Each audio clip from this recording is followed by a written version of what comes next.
قوم جبارین۔ آخر کون تھے قوم جبارین؟ وہ زمین جہاں ڈر بستا تھا۔ جب سورج کنعان کی وادیوں سے اترتا تو زمین کانپ اٹھتی تھی۔ ہوا میں ایک ایسی عجیب دہشت تھی جیسے کوئی ادرش طاقت ہر سانس کو گن رہی ہو۔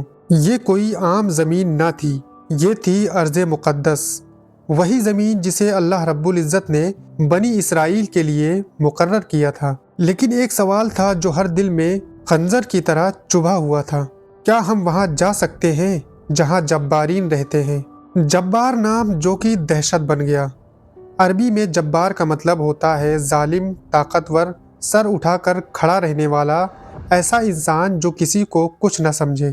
اور قوم جبارین یعنی زبردست طاقت رکھنے والے لوگ، ایسے لوگ جن کے سامنے عام انسان بونے لگتے ہوں۔ روایتوں میں آتا ہے ان کی ہائٹ بہت زیادہ تھی، جس پھل کو انسان دونوں ہاتھوں سے اٹھائے وہ انہیں ایک نوالا جیسا سمجھتے تھے۔ ان کے قلعے اتنے اونچے تھے کہ سورج دیر سے دکھائی دیتا تھا۔ لوگ کہتے تھے اگر وہ ہمیں دیکھ لیں تو پیروں سے کچل دیں گے۔ بنی اسرائیل جو کہ ایک تھکی ہوئی قوم تھی، پہلے مصر کی غلامی، پھر فرعون کی ظلم بھری راتیں، پھر سمندر کا چیر جانا، سب کچھ دیکھنے کے بعد بھی بنی اسرائیل کے دل اب بھی ڈر سے بھرے ہوئے تھے۔ موسیٰ علیہ السلام نے فرمایا، اے میری قوم، اس زمین میں داخل ہو جاؤ جو اللہ نے تمہارے لیے لکھ دی ہے۔ لیکن بنی اسرائیل کا جواب آیا اور وہ جواب اتہاس بن گیا۔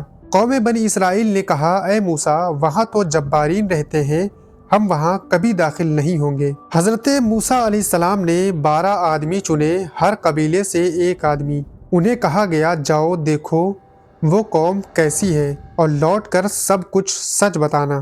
وہ لوگ چلے اور جو انہوں نے دیکھا اس نے ان کی روح تک ہلا دی۔ ایک روایت میں آتا ہے جب جبارین نے جاسوسوں کو دیکھا اور انہیں اپنے تھیلے میں ڈال لیا جیسے کوئی کیڑے اٹھا لیے ہوں، وہ انہیں اپنے شہر میں لے گیا اور بولا، دیکھو یہ ہیں وہ لوگ جو ہم سے لڑنے آئے ہیں۔ وہ لوگ ڈر سے کانپتے ہوئے کسی طرح وہاں سے چھوٹے اور واپس لوٹے۔ وہ 12 آدمی جن کو حضرت موسیٰ علیہ السلام نے جاسوسی کرنے کے لیے بھیجا تھا، ان میں سے 10 آدمیوں نے کہا، ہم نہیں جا سکتے، وہ ہمیں کھا جائیں گے، جس میں سے 2 نے کہا، اگر اللہ ہمارے ساتھ ہے تو کون روک سکتا ہے۔ انہوں نے اپنی قوم سے کہا، دروازے سے داخل ہو جاؤ، جیت تمہاری ہوگی۔ لیکن قوم ڈر کو چن چکی تھی، وہ جملہ جس نے قوم کو بھٹکا دیا۔ بنی اسرائیل نے جو کہا وہ قرآن میں درج ہو گیا۔ قوم نے کہا، تم اور تمہارا رب جاؤ اور لڑو، ہم یہیں بیٹھے ہیں۔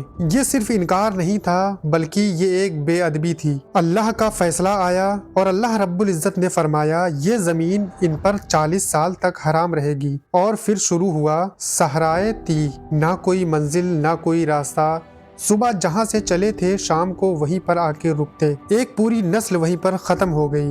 وقت بدلا، موسیٰ علیہ السلام اس دنیا سے رخصت ہو گئے اور قیادت ملی یوشع بن نون علیہ السلام کو۔ یہ وہ لوگ تھے جنہوں نے ڈر نہیں دیکھا، صرف یقین جانا۔ یوشع بن نون نے حملہ کیا اور وہ قوم جس سے دنیا کانپتی تھی ختم ہو گئی۔ ان کے قلعے گر گئے، ان کا گھمنڈ ٹوٹ گیا اور اتہاس نے لکھا، طاقت نہیں اللہ پر بھروسہ جیت دلاتا ہے۔ اور آج کے جبارین کون ہیں؟ آج کے جبارین وہ لوگ ہیں جو ظلم کرنے والے ہیں، گھمنڈ میں ڈوبے ہوئے ہیں اور اپنے طاقت کے نشے میں چور ہیں۔ لیکن قانون وہی ہے، ہر جبار ٹوٹتا ہے جب اللہ کا فیصلہ آتا ہے۔ اور ختم ہوتے ہوتے ایک سوال، اگر آپ اس وقت موجود ہوتے تو آپ ڈرنے والوں میں ہوتے یا یوشع بن نون جیسے یقین رکھنے والوں میں ہوتے؟ اپنا جواب کمنٹ باکس میں ضرور بتائیں۔ ویڈیو آپ کو اچھا لگا ہو تو ویڈیو کو لائک کریں اور ہمارے چینل کو سبسکرائب کریں۔ ملتے ہیں نیکسٹ ویڈیو میں دوستوں، تب تک کے لیے خدا حافظ۔